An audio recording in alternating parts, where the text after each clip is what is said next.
Okay. So, yung rocket daw ay um, nagsimula sa takeoff, lumipad. Tapos, ang acceleration niya ay 20. Tapos, naubusan siya ng fuel within 1 minute lang. Tapos, ayun, ito yung rocket from takeoff hanggang bumagsak ulit. So, ang hinahanap din is yung maximum height at saka yung total time simula take off hanggang pagkabagsak dito sa lupa ng sinilangan. So, ayun. Bale, ganito yung illustration niya. Ang acceleration natin, ang rocket natin may tatlong parts. Una is yung pag-akyat niya hanggang sa maubusan siya ng fuel. So, dito. Ito yung una. 60 seconds yan. Tapos, ngayon, naubusan na siya ng fuel, naakyat pa rin yan. Kasi, mataas pa rin yung velocity niya pag akyat. Tapos, bababa lang siya dahil may hila na siya ng gravity. Kasi wala na nag-aakyat sa kanya, wala na acceleration, naubusan na siya ng fuel. So, yung last part naman natin is, pagbagsak niya sa lupang sinilangan. Yan yung i-compute natin. Ito, at saka ito. So, ang una is yung maximum height. Hahanapin natin to. Hanapin natin ang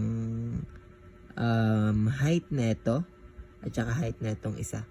So, una is gagamit tayo ng formula na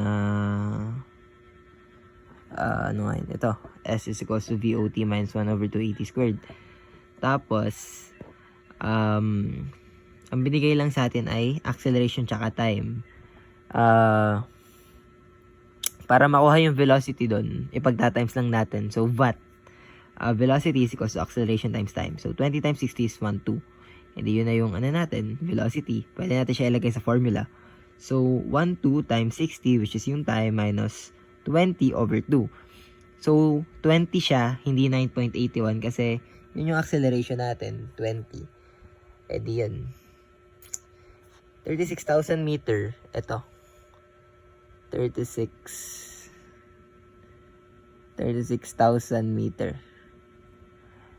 Ito, 36,000 meter yan. Itong part lang na to. Ngayon, para makuha itong second part, dahil wala na siyang acceleration, ang acceleration na lang niya ay gravity, hindi naman ilalagay natin dito. 9.81 naman, hindi na siya 20. Tapos, yung time, hindi na siya 60 seconds kasi ang 60 seconds, nag-a-apply lang dito sa unang part. Ngayon, hahanapin muna natin yung time. Para makuha natin yung time, gagamitin natin itong formulang to. VF is equals to VI minus 80. Kapag maximum height ang hinahanap, matik ang maximum height ng gravity, ang hahanapin, ang VF natin, ang final velocity natin ay matik 0 na agad. Kasi wala na yung velocity. Kapag nandito na siya sa part na to, 0 na siya. Kasi naka-steady na siya. Babagsak na siya eh. Yan. Edi 0 na yan.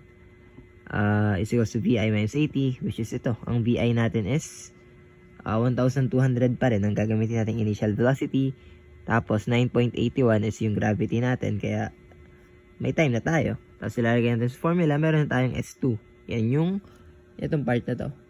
So, siya ay 73,469. Tapos pag-addin mo lang siya, meron ka nang sagot sa letter A. Check na yan. Ngayon, para makuha yung time, mas maikli naman to. Kasi, ang rocket natin, di ba, may tatlong parts. E di sa time din, may tatlong parts. Una yung 60 seconds. Sunod is yung etong 122.45, yung na-compute natin kanina, are. Ito.